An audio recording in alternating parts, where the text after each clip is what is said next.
Successful coaches use a combination of the right attitude, the right skills, and they have knowledge, they have experience to share. What I want to look at is which one of those seems to come up as the most important. And let's look at just the examples that you gave. If you had to, if we went through each of these, and let's do that for a minute. If you have a coach who leads by example, do you think that's more of an attitude, a skill, or knowledge? What do you think? Someone that decides, I'm going to lead by example. Is that more of an attitude, skill, or knowledge? It could be a combination of attitude and skill, right? Yep. How about confidence? Attitude, great.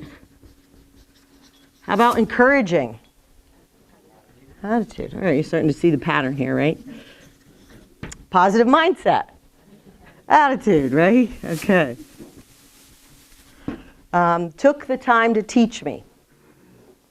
Could be skill, yep. Could be skill, but also the attitude. Good listener.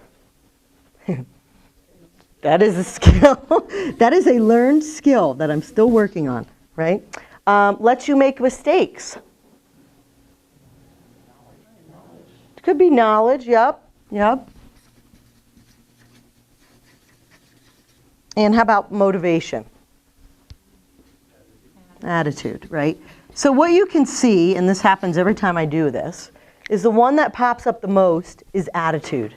And that is because we can teach skills, right?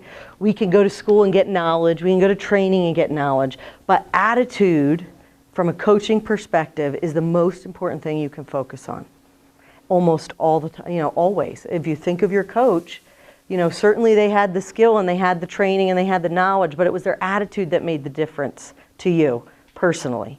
So that's something for you to think about as you, if you see someone that you work with, or someone in your family, or somebody you're supervising that you think, I want to coach them. You got to really check in with the attitude, right? Is my attitude in the right place? And we'll talk more about that as we get into this today. But attitude really does determine your success or failure. It shows up in everything. It shows up in your body language. It shows up in what you say. It shows up in what you do. It certainly impacts your ability to use the techniques that you're going to learn today, right? It's going to help you either use them effectively or not. And attitude and coaching really go hand in hand, because what it does is helps you create that relationship.